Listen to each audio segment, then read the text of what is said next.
जय गुरु गोरखनाथ। ओम नमः शिवाय। आज मैं आपको केसरमल चौधरी की सेवा के बारे में बताती हूँ। देखो, पहले आपने अपने पितर देखने हैं कि आपके पितर है कि प्रेत योनि में है। उसके बाद आपने अपने घर के कुल देवी देवता को देखने हैं, कहीं बंधन में तो नहीं है। अगर ये चीजें बंधन में है, प्रेत योनि में है, पितर देव और बंधन में है, तो उनका बंधन खिलाओ। प्रेत योनि से इनको पितर योनि में लेके आओ। इनके लिए शिव का हवन होता है। किसी अच्छे से भगत जिसको आप जानते हो कि बहुत अच्छा है, आपका अच्छा काम कर सके, उसको पकड़ो और उससे ये अपना हवन करा के अपने पितरों का बंधन आजाद करवा लो। और जो आपके पितर प्रेत योनि में है उनको पितर योनि में ले आओ। उसके बाद आपने अपने ऊपर नेगेटिविटीज देखनी है कि हमारे ऊपर कोई नेगेटिविटीज तो नहीं है। अपने घर में देखनी है, अपने परिवार में देखनी है कि ऐसा कुछ तो नहीं है कि नेगेटिविटीज है किसी के ऊपर। उसके बाद आपने नगर खेड़े पे जाना है, उनसे इजाजत लेनी है कि मैं सेवा लगाने लगा हूं केसरमल चौधरी की, आप मेरे पे दया कृपा करना। फिर अपने पितर देव की आज्ञा लेनी है आपने कि मैंने सेवा लगाने जा रहा हूं, सेवा मेरी अच्छे से संपूर्ण हो जाए। उसके बाद आपने गोगा जी के गुग्गा पीर पे जाना है। गुग्गा पीर पे वहां पे गुरु गोरखनाथ जी बैठे होंगे। अब आपने क्या करना है, 3 दिए ले जाने हैं और 6 लड्डू लेके जाने हैं। पहला दिया जगाना है आपने गुरु गोरखनाथ जी के ऊपर, दिया जगा के 2 लड्डू रख देने हैं। फिर दूसरा लड्डू रख के आपने गुरु जी से अरदास लगानी है कि मैं केसरमल चौधरी की सेवा लगाने लगा हूं, मेरी सेवा अच्छे से संपूर्ण हो जाए। फिर आपने गुग्गा जी के पास जाना है, वहां दिया जगाना है। दिया जगा के वहां आपने 2 लड्डू रख देने हैं। वहां भी अरदास लगानी है आपने कि हे गुग्गा जी, मैं केसरमल चौधरी की सेवा लगाने लगा हूं, मेरी सेवा अच्छे से संपूर्ण हो जाए। उसके बाद आप केसरमल चौधरी के थान पे जाओगे, उनके आगे के दीपक जगा के और 2 लड्डू रख के अरदास लगाओगे कि मैं आपकी सेवा लगाना चाहता हूं, कृपया करके आप मेरे घर में विराजमान हो और मेरी सेवा अच्छे से संपूर्ण हो जाए। फिर आपने एक फोटो ले जानी है अपने घर में केसरमल चौधरी की, वहां गंगा जल का छींटा मार के स्थापित कर देना, पूरे घर में गंगा जल छिड़क देना। जब भी आप कोई सेवा लगाए, घर में देखो दारू मीट अंडा नहीं होना चाहिए और आपके घर में कोई दारू मीट अंडा खा के और पी के ना आए, क्योंकि जब भी हम कोई सेवा साधना लाते हैं तो वो खंडित हो जाती है अगर ये लोग आपके घर में आते हैं या आप खुद इन चीजों का सेवन करते हैं सेवा साधना में। उसके बाद आप अपनी सेवा को गुप्त रखें, क्योंकि ये सेवा गुप्त रखते हैं, किसी को बतानी नहीं चाहिए। ब्रह्मचर्य का पालन होना चाहिए इसमें, अगर आपने अपनी सेवा अच्छे से लगानी है। और इसमें देखो, जो अखंड जोत जगा सकता है वो अखंड जोत जगाए। जिसका समर्थ है, देखो जिसका समर्थ है वो जरूर जगाए, क्योंकि इसका फल बहुत ज्यादा मिलता है 1.25 महीने की जोत अखंड जगाने पे। और जिसका समर्थ ही नहीं है वो सुबह और शाम की जोत जगाए।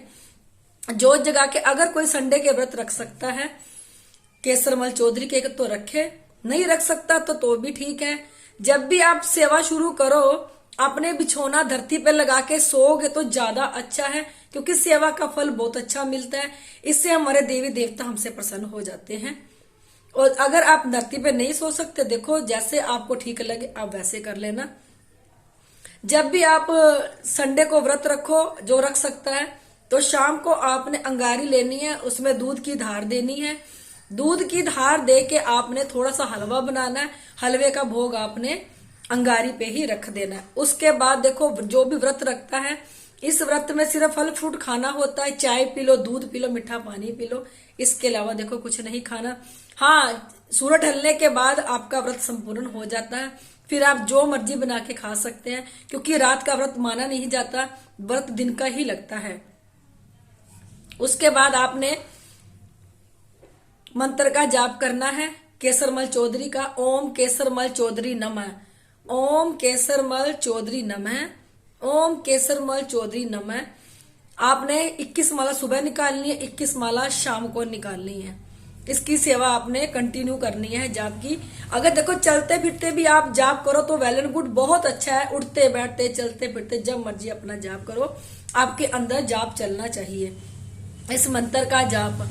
उसके बाद जब आपकी 1.25 महीने की सेवा पूरी हो जाएगी तो 1.25 महीने की सेवा पूरी होने पे आपने क्या करना है, फिर गुग्गा माड़ी पे जाना है। आपने गुग्गा माड़ी की चद्दर लेके जानी है और केसरमल चौधरी का आपने 2.25 मीटर कपड़ा खाकी रंग का लेके जाना है और 2-2 लड्डू देखो सबके लेके जानी है। और शाम को और माता इनके जोड़े में चलती है, उनकी एक आपने चुनरी लेनी है और 16 श्रृंगार लेके जाने हैं और 5 पतासे आपने शाम को और माता के भी लेने हैं, क्योंकि ये इनके साथ चलती है।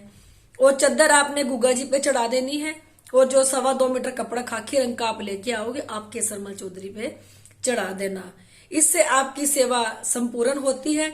आपने 1.25 महीने की सेवा कलयुग में भोलेनाथ ने 12 साल बताई है, क्योंकि देखो जब सतयुग था, ऋषि मुनि सेवा करते तो उनको पूरा 12 साल लग जाता था अपनी तपस्या करते करते। 12 साल कहने में सौखा है, जब 12 साल बीतते हैं तो टाइम का पता चलता है। आज कल युग में परमात्मा ने, भोलेनाथ ने, आप देखो 12 साल की सेवा 1.25 महीने में रख दी। अगर कोई श्रद्धा भाव से, मन से अगर उस सेवा को लगाएगा ना, तो जो ऋषियों को 12 साल में उस सेवा का फल मिलता था ना, आपको 1.25 महीने में ही मिल जाएगा सेवा का फल। भाव होने चाहिए, श्रद्धा होनी चाहिए और कोई मांग नहीं होनी चाहिए। जब आपकी सेवा पूरी हो जाए, जो आपकी मांग है, आप 1.25 महीने के बाद आप केसरमल चौधरी पे रख सकते हो, जो भी हो। देखो जो भी कोई सेवा लगानी है, आपने ये याद रखना है, व्रत अगर आप रख सकते हो तो ठीक हो, नहीं रख सकते तो देखो व्रत में सिर्फ आपने चाय, दूध और मीठा पानी ही पी सकते हैं, इसके अलावा आप कुछ नहीं खा सकते। आप 21 माला का जाप सुबह और शाम करना, आपकी सेवा संपूर्ण हो जाएगी।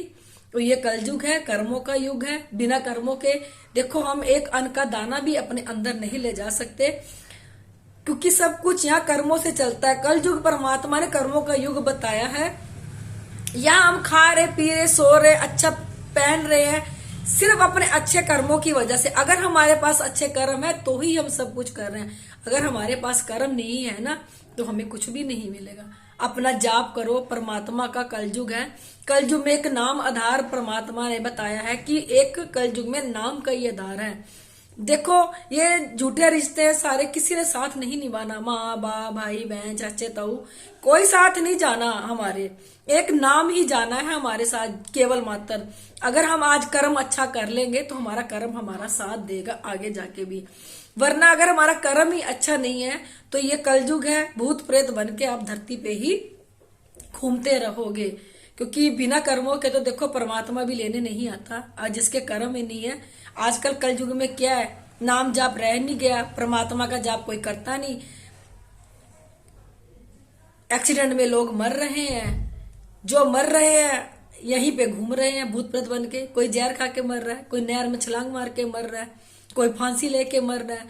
दुनिया जितने भी मर रही है, अकाल मृत्यु मर रही है। कोई एक्सीडेंट हो रहा है, अकाल मृत्यु में धरती पे ही लोग रह जा रहे हैं, क्योंकि अच्छे कर्म इनके हैं नहीं। जब अच्छे कर्म है नहीं तो भूत प्रेत बन के यहाँ घूमो, लोगों के शरीरों में जाओ, फिर जो उनको कष्ट था वो आपके शरीर को कष्ट लग जाएगा। मैं अपनी हर वीडियो में कहती हूँ, यहाँ भी कहती हूँ, यहाँ सूक्ष्म से सूक्ष्म चीज को देखा जाता है, क्योंकि यहाँ गुरु गोरखनाथ और भोलेनाथ ने साक्षात शरीर समेत दर्शन दिए थे। किसी भी दरबार में आपको सूक्ष्म चीज देखने को नहीं मिलेगी। एकमात्र ये शिव धाम है जहाँ पे हर सूक्ष्म से सूक्ष्म चीज को देखा जाता है। देखो जब शरीर में सूक्ष्म चीजें आ जाती है, हमारे खून में रम जाती है, बॉडी में रम जाती है, नसों पे बैठ जाती है, सिर पे बैठ जाती है और हमारे शरीर को चलता फिरता बीमारियों का घर बना जाती है। क्योंकि जब नेगेटिविटी सूक्ष्म में जाके हमारे शरीर में बैठती है, वो धीरे धीरे हमारे खून को खत्म करना शुरू कर देती है और खून को काला करना शुरू कर देती है। फिर हमें खुद नहीं समझ आती कि हमारे साथ क्या हो रहा है। डॉक्टर के पास जाओगे, वो दवाई लिख दोगे, क्योंकि समझ उसको भी नहीं आएगी। फिर क्या होगा, जो डॉक्टर दवाई देगा वो दवाई आपकी नेगेटिविटीज खाएगी, क्योंकि वो शरीर आपका है ही नहीं। आपका शरीर तो है ही नहीं। आपके शरीर के ऊपर कब्जा उस सूक्ष्म चीजों का जो आपके अंदर बैठी है। आपका शरीर तो तब आपको वापस मिलेगा जब वो चीजें आपके शरीर से निकल जाएंगी। अगर आप लोगों को मेरी वीडियो अच्छी लगती हो, इसे लाइक, सब्सक्राइब और शेयर जरूर कर दिया करो।